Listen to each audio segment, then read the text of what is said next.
자, 우리 로마서는 우리 성경 속에서 교리서라고 이야기도 합니다. 교리서. 그러니까 길지 않은 그런 분량임에도 불구하고 이 로마서는 성경에 나와 있는 복음의 핵심들, 자, 복음의 아주 중요한 그 내용들을 참 이게 체계적으로 잘 담고 있고 우리에게 전해주는 그런 성경이기 때문에 이 로마서는 정말로 중요한 말씀이고 우리가 제대로 예수님을 믿고 제대로 복음을 이해하는데 꼭 필요한 성경의 말씀이라고 보시면 될 것 같아요. 그래서 이 로마서를 통하여서 이제 역사적으로 교회 역사 속에서 역사적으로 정말 위대한 인물들이 다시 회심하고 주님께로 돌아오고 많은 일들을 한 일들이 있었습니다. 첫 번째로 이제 성 어거스틴이 있습니다. 성 어거스틴 아마 이름은 들어보셨을 것 같은데 이 어거스틴이 원래 이 회심하기 전에는요 그의 삶이 좀 문란했어요. 문란하고 그의 삶이 별로 좋지가 않았습니다. 어찌 보면 우리가 좀 속된 말로 개차반이다 라고 할 정도로 그냥 그의 삶이 그렇게 좋진 않았어요. 그런데 이 로마서를 통하여서 하나님의 음성을 듣고 이 로마서에서 깨달음을 얻어서 그가 회심을 합니다. 회심을 해서 이제 예수 그리스도와 하나님 나라 의를 위하여 정말 충성을 다하는 그런 사람이 되었고 거룩할 성 어거스틴이라는 위대한 이름을 또 얻게 되죠. 다음으로는 여러분 우리가 마틴 루터가 있습니다. 마틴 루터는 종교 개혁을 한 사람이잖아요. 근데 이 종교 개혁하기 전에 마틴 루터는 사제였습니다. 카톨릭의 사제였는데 그가 로마서에 나오는 이 말씀 의인은 오직 믿음으로 말미암아 살리라 라는 그 말씀을 듣고 큰 깨달음과 또한 큰 은혜를 얻고 나서 당시에 이제 종교 개혁을 일으키는 그런 놀라운 일들을 우리에게 또 보여줬고요. 또 이제 우리 성결교단의 교리의 근간이 되는 성결교회 우리 교리의 어쩌면 뿌리가 되죠. 존 웨슬리 목사님도 이 로마서의 강해를 듣다가 큰 깨달음과 은혜를 얻고 나서 그의 사역이 그 다음으로 아주 위대한 길을 걷게 되는 그런 일들이 있었습니다. 이처럼 여러분들 이 로마서는 역사적으로도 많은 사람들에게 정말 하나님의 깨달음과 복음에 대한 깨달음을 주어서 그 은혜로 말미암아 놀라운 일들을 일으키게 할 수 있는 그런 은혜를 끼쳤던 말씀이 로마서죠. 그래서 로마서의 말씀은 정말 중요하고 우리가 함께 말씀을 나누는 동안에 깨달아진 말씀들을 잘 적어두셨다가 정말 우리가 힘들 때 또 혼란스러울 때 어려울 때마다 그 말씀을 묵상하시면 정말 큰 은혜가 될 줄로 믿습니다. 자, 오늘 그럼 우리 본문에 읽었던 말씀으로 돌아가서 보면은 자, 제일 먼저 1장 1절 참 중요하죠. 모든 성경의 가장 첫 시작 어떻게 무엇을 말하고 있는가 한번 보겠습니다. 자, 예수 그리스도의 종 바울은 바울 자신을 소개하고 있죠. 먼저 이 로마서의 배경을 설명을 드리자면 로마서는 사도 바울이 로마에 있는 그리스도인들에게 하나님의 말씀을 전한 서신서입니다. 그렇죠?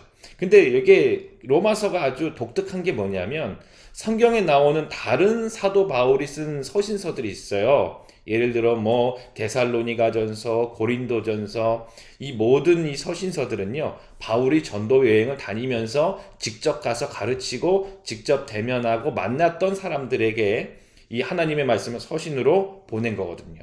그리고 또 대부분의 교회가 사도 바울이 창립한 거야. 사도 바울이 교회를 세우고 나서 그 성도들에게 하나님의 말씀을 전한 게 대부분의 서신서인데 이 로마서는 독특하게도 사도 바울이 아직 로마에 한 번도 가보지 못했습니다. 로마에 있는 성도들을 한 번도 만나보지 못하고 한 번도 보지 못했습니다. 그래서 그 로마에 있는 성도들에게 그러니까 만나지도 못하고 대면하지도 못한 그 성도들에게 하나님의 복음, 그 복음을 서신서로 증거하고 있는 말씀이 로마서예요. 그래서 여러분들 굉장히 체계적이고 그러니까 복음의 내용들을 압축하고 정리를 해가지고 아주 주도면밀하게 그렇게 하나님의 말씀을 이게 전달하는 게 바로 로마서죠. 그런데 사도 바울이 보면 1차 전도 여행, 2차 전도 여행, 3차 전도 여행까지 다녔습니다. 그리고 나서 3차 전도 여행 이후에 이제 로마로 이제 가게 되거든요. 근데 이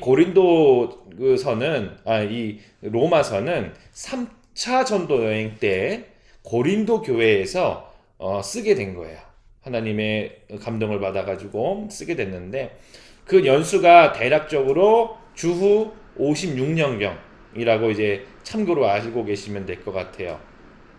그래서 이 로마서는 로마 교인들에게, 로마에 있는 교인들에게 하나님의 복음을 증거하는 말씀이다라고 이제 생각을 하시면서 시작에 들어가고요. 그래서 1장 1절에 사도 바울은 자기를 소개합니다. 자기를 소개하는데 어떻게 소개하냐면 예수 그리스도의 종이다 라는 거예요. 종. 우리가 좀 한국말로 좋게 표현해서 종이죠. 이거를 이제 해석을 하다 보면 노예입니다. 노예. 나는 예수 그리스도의 노예다. 그런데 여러분들 지금은 우리가 노예 제도가 없으니까 뭐 영화나 아니면 뭐 역사책이나 그런 걸 통해서만 이제 뭐 사극에 나왔을 때 노예들을 보면 좀 자유분만하기도 하고 그렇잖아요. 근데 실제적으로 이 당시에 노예들은요 아주 처참한 생활을 했어요. 그러니까 짐승 같은 취급을 받았거든요. 이 당시의 노예는 자기의 생각이라고는 없습니다. 자기의 주장도 없고요, 자기의 의견도 없어요. 그냥 그 주인들이, 돈 많은 사람들이 시장을 거닐다가 노예 상인들이 이 노예를 파는 그런 것을 모습을 보고 거기서 내가 돈을 주고 짐승 사듯이 그냥 사서 데리고 와서 내 가정에 집의 일을 기계처럼 시키는 게 바로 노예라는 거예요. 그러니까 되게 부정적인 단어고 굉장히 어찌 보면 보잘것없는 존재를 표현하는 게 노예, 바로 이 종이라는 표현이거든요. 그러니까 사도 바울은 뭐 예수님께서 그렇게 막 비인격적으로 했다는 게 아니고 지금 내가 예수 그리스도의 노예다라고 이제 표현을 한 거는 나는 오직 예수님께 속해서 예수님의 생각과 예수님의 말씀과 예수님의 의견과 예수님이 추구하는 것만을 증거하는 사람이다 라는 그런 표현으로 보시면 될 것 같아요. 굉장히 자기를 낮추고 겸손하게 나는 예수 그리스도의 종이다 라고 이제 표현을 한 거죠. 그런데 그 다음에 보면 그죠? 종 바울은 사도로 부르심을 받았대요. 여러분들 사도는 누굽니까? 당시에 여러분들 예수님께서는 직접 사역하실 때에, 공생에 사역하실 때에 12제자를 직접 부르셨습니다. 그들이 사도예요. 사도. 그러니까 굉장히 그리스도인들 교회 안에서 최고로 존경받는 자들이고 최고의 지도자이고 최고의 위치에 있었던 사람들이 사도들입니다. 그런데 여러분들 가룟 유다가 예수님을 배반하고 목매달아 죽잖아요. 그 뒤로 12제자를 다시 선택을 합니다. 그리고 이 사도 바울은 13번째 사도라고 보시면 될 것 같아요. 그래서 특별히 예수님께서는 이 사도 바울을 부르시면서 너는 이방인을 위한 이방인의 사도다 라고 이제 표현을 하시잖아요. 그러니까 예수님께서 직접 신비한 은혜로 이 사도 바울을 부르심을, 그것을 회상하면서 바울은 사도로 부르심을 받아라고 되어 있는 것입니다. 어찌 보면 종과 사도는요 극과 극의 표현이에요. 종은 최고로 낮은 위치의 표현이지만 사도는 최고로 높은 위치의 표현입니다. 곧 여러분들 사도 바울은요 그만큼 존경받는 위치, 지도자의 자리에 있으면서도 항상 자기를 표현할 때 먼저 나는 종이다, 나는 예수 그리스도의 종이다 라는 표현으로 그 겸손의 모습을 우리에게 보여주시고 있는 거죠. 이 말씀과 기억나는 게 예수님께서 말씀해 주신 게 기억나죠. 예수님께서도 말씀하셨습니다. 나는 섬김을 받으러 온 것이 아니라 섬기려 왔다라고 예수님께서 표현을 하시잖아요. 최고의 신이며 창조주이신 예수님께서 우리를 향하여 말씀하실 때는 내가 너희를 섬기러 왔다 라는 그런 종의 모습으로, 겸손의 모습으로 이게 표현하신 것을 사도 바울도 본받고 있는 것입니다. 그러므로 근데 우리는 그래요. 우리는 혹여나 남들보다, 내 옆에 있는 사람들보다 더 많이 배웠거나 더 많은 걸 가지고 있거나 더 좋은 걸 가지고 있거나, 여러분들 항상 그럴 때에는 항상 우리가 겸손의 모습, 교만보다는 겸손의 모습을 우리가 유지해야 되는 것이 주님께서 기뻐하시는 모습이라는 것이죠.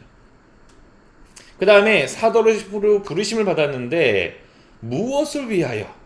가장 중요한 거죠. 그러니까 1장 1절에는요 사도 바울의 출신, 그 출처, 내 근원이 어디냐와 내 목표, 나를 부르신 하나님의 예수 그리스도의 목표가 무엇인지를 한 절 안에 정말 많은 것들을 이야기해주고 있는데, 자, 하나님의 복음을 위하여 택장을 이뤘으니, 자, 하나님의 복음이래요. 목적이 하나님의 복음이에요. 나를 부르신 목적. 그러니까 우리 성도님들을 부르신 목적도 하나님의 복음을 위하여서입니다. 그래서 여러분들 교회는 세상에서 보는 동아리, 동호회와는 다릅니다. 그렇죠? 세상과의 단체와는 다른 게 교회예요. 자, 세상에서 단체는요, 우리 사람들이 추구하고 내가 얻고 싶고 내가 즐거움을 누리기 위한 목적, 내 스스로의 목적을 가지고 모이게 되죠. 자전거 동호회면 내가 자전거 타는 걸 좋아하니까 그 자전거를 타서 즐거움을 얻으려고 그 이제 동호회를 만드는 거잖아요. 참가하는 거잖아요. 그런데 교회는 그런 세상과는 다르다는 것이죠. 오직 우리는 모든 그리스도인들은 복음을 위하여 부르심을 받았습니다. 자, 복음. 자, 그렇다면 2절부터는 이 복음이 무엇인지를 설명해 주고 있어요. 자, 이 복음은 하나님의 선지자를 통하여 그의 아들에 관하여 성경에 미리 약속하신 것이라. 자, 이 복음은 하나님의 선지자들, 바로 이 말을 쓴 무엇이냐면 구약에서부터 창세 때부터 계속적으로 우리에게 알려주시고 미리 약속하신 것이다 라는 것입니다. 과거죠. 과거에도 하나님께서는 미리 얘기해 주셨고 약속해 주신 것이 지금 현재 우리가 부르심을 받은 목적, 그 복음이다 라는 것입니다. 그래서 여러분들 우리는 항상 지난날의 하나님의 은혜를 기억하면서 현재를 또한 힘을 내고 용기를 갖는 겁니다. 혹시나 여러분들 지금 현재 내 마음이, 현재 내 생활이 뭔가 좀 힘들고 스트레스가 쌓이잖아요. 그러면 하나님의 말씀과 은혜로 우리가 또 회복을 얻기도 합니다. 그런데 이와 함께 우리 가운데 더 용기를 주고 또 힘을 주는 게 과거에 하나님께서 내게 베푸신 은혜들을 회상하는 겁니다. 내게 약속하신 그 말씀들을 기억해내는 것입니다. 그래서 내가 하나님께서 내 인생 속에서 어떻게 나를 이렇게 인도해 주셨는가를 교훈 삼아서 그 은혜로 또한 현재를 우리가 이겨낼 수 있는 힘이 생기는 것이죠. 바로 예수 그리스도, 곧 하나님의 아들인 예수 그리스도에 대한 말씀은 구약에서부터 신약까지 계속적으로 이어져 오고 있었다는 것을 지금 말씀을 통해서 이야기하고 계시는 겁니다. 근데 3절과 4절에 대해서는 그 예수님, 좀 더 세분화되죠. 자, 복음은 예수님인데 이 예수님은 두 가지로 이제 표현이 된다 이거죠. 첫 번째 3절에 보면은 그의 아들에 관하여 말하면 육신으로는 다윗의 혈통에서 나셨고, 자, 메시아 언약에 있는 다윗의 혈통이죠. 메시아 언약 그 혈통입니다. 그러니까 육신을 입고 오신 성육신하신 예수 그리스도라는 겁니다.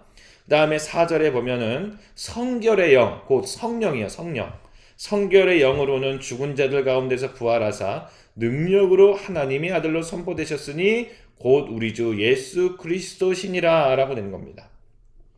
자, 예수님에 대해서 표현할 때 이거예요. 육신을 입고 계시다. 다윗의 혈통. 또 뭐야? 성결의 영적인 하나님의 영으로서의 존재이시다 라고 이제 표현한 거잖아요. 그러니까 이 두 가지로 좀 더 신학에서 말하는 거면 신성, 예수님의 신성과 예수님의 인성, 바로 완벽한 인간의 모습을 입고 오신 예수님, 그리고 완전한 창조주이신 신의 모습인 예수님, 이 두 가지를 지금 이야기하고 있는 겁니다. 여러분들 지금뿐만 아니라 이 당시 초대교회에도 이단들이 있었어요. 이단들. 당시에 여러분들 아주 활개를 치고 많은 사람들을 무너뜨렸던 이단이 영지주의였거든요. 이 영지주의는요, 영은 선하고 육신은 악하다라는 그런 자기들만의 교리를 가지고 있었어요. 그래서 예수님의 성육신을 용납하지가 않는 거예요. 어떻게 거룩하신 하나님이 신이 부정한 육신을 입고 오시냐? 아니다. 성육신은 가짜다. 예수님은 오직 영이다. 라고만 이제 주장했던 사람들이 있거든요. 그런데 이 로마서 1장 바로 3절, 4절을 통해서 예수님은 완전한 인간이시며 예수님은 완전한 신이시다. 인성과 신성에 대해서 지금 강력하게 설명을 하고 있는 겁니다. 그러니까 여러분들, 예수님께서는 우리의 인성도 가지고 계시기 때문에 우리 성도님들의 어려움과 우리 성도님들의 애환과 고통을 다 아시는 줄로 믿습니다. 다 아셔요. 그러니까 우리가 기도할 때 그래서 응답해 주시고 또 들어주시고 위로해 주실 수가 있는 거죠. 만약에 예수님께서 우리를 모르신다면 어떻게 우리를 위로하고 우리를 어떻게 회복시켜 주시겠습니까? 우리의 모든 것들을, 우리 성도님들의 모든 것들을 다 알고 계시기 때문에 회복해 주실 수 있고 또 우리를 치료해 주실 수 있는 거죠. 바로 예수님의 인성과 신성, 이것을 모두 가지고 계신 우리의 메시아이시다라고 알고 계시면 될 것 같고, 자 5절의 말씀에 보면 그로 말미암아 우리가 은혜와 사도의 직분을 받아 그의 이름을 위하여 모든 이방인 중에서 믿어 순종하게 하나니. 자 여기서 보면 사도 바울이 그래요. 로마에 있는 교인들에게도 너희나 나나 똑같이 예수 그리스도의 은혜로 부르심을 받았다라는 것입니다. 이 말은 저도 그렇고 우리 성도님들도 동일하게 우리 주 예수님의 은혜로운 손길로 부르심을 받아 지금 이 시간에 예배 드리고 있는 줄로 믿습니다. 그만큼 우리를 사랑하신다는 거예요. 우리 성도님들을 알고 계시고 관심 갖고 계시고 또한 함께 하신다라는 그 말씀이라는 것입니다. 근데 이 복음이 우리뿐만 아니라 온 이방인들을 향하여서, 모든 이방인들 전 세계를 향하여서 뻗어나게 하기를 원하신다 라는 것도 우리에게 표현한 겁니다. 그래서 교회가 그토록 전도로 얘기하는 거예요. 전도는 뭐예요? 영혼 구원이죠. 영혼 구원은 예수님의 최고의 목표이며 최고의 추구하는 그런 가치입니다. 그래서 우리도 이제 전도를 받아서 이제 지금 그리스도인이 된 거잖아요. 우리 예수님께서 엄청 기뻐하셨을 거예요. 우리가 예수님을 인격적으로 만나고 은혜 받았을 때 주님께서 엄청 기뻐하셨을 겁니다. 그 기쁨을 우리는 계속해서 배가시켜야 되는 거예요. 그래서 내 주위에 있는 가족들을 위해서 기도하는 겁니다. 내 주위에 있는 친척들, 내 주위에 있는 친구들을 위해서 기도하는 겁니다. 내가 연약해서 전도를 할 수가 없으니까, 부족하니까 주의 성령님이 우리에게 힘을 주시고 은혜를 주셔서 어떤 기회를 통해서든지 구원을 얻을 수 있도록 우리가 기도해야 되는 것이 우리가 가져야 될 사명이라는 것입니다. 그리고 마지막 7절에 보면 로마에서 하나님의 사랑하심을 받고 성도로 부르심을 받은 모든 자에게 하나님 우리 아버지와 주 예수 그리스도로부터 은혜와 평강이 있기를 원하노라. 자, 이 말씀을 통하여서 우리에게 강력하게 주시는 메시지는 우리 성도님들은 하나님의 사랑하심을 받는 자들이다. 꼭 기억하시기 바랍니다. 그러니까 항상 그래요. 우리 당신은 사랑받기 위해 태어난 사람, 이 노래가, 이 찬양이 엄청 우리가 인기가 있을 때가 있었습니다. 그 찬양의 가사처럼 우리는 사랑받기 위해 태어난 그런 존재라는 거, 또 하나님께서 우리들을 사랑하고 계신다는 거 잊지 마시고, 그래서 우리가 지금 이 자리에 그리스도인으로 부름받았고, 또 이 말씀처럼 예수 그리스도로부터 은혜와 평강이 우리 성도님들 삶 가운데에 넘치기를 저 또한 기도합니다. 항상 다 좋잖아요. 세상 것도 우리가 갖추는 거 좋지만 제일 좋은 거는 우리 개인, 우리 성도님들의 마음의 평안 아닙니까? 내가 평안해야 내 주위에 있는 것도 다 좋은 거죠. 그래서 항상 내 마음 가운데 평안을 위해서 기도하시고 주님 앞에 또한 말씀 가운데 나아가시는 우리 성도님 되시기를 주의 이름으로 축복드립니다. 자, 오늘 우리 로마서 말씀은 여기까지 하고요. 이제 이처럼 로마서는 정말 할 얘기가 많아요. 그리고 이제 함께 나눌 그런 복음, 교훈의 말씀들도 많습니다. 이 로마서의 말씀을 잘 가슴속에 새기시고 또한 은혜를 누리시는 여러분 되길 바라겠습니다.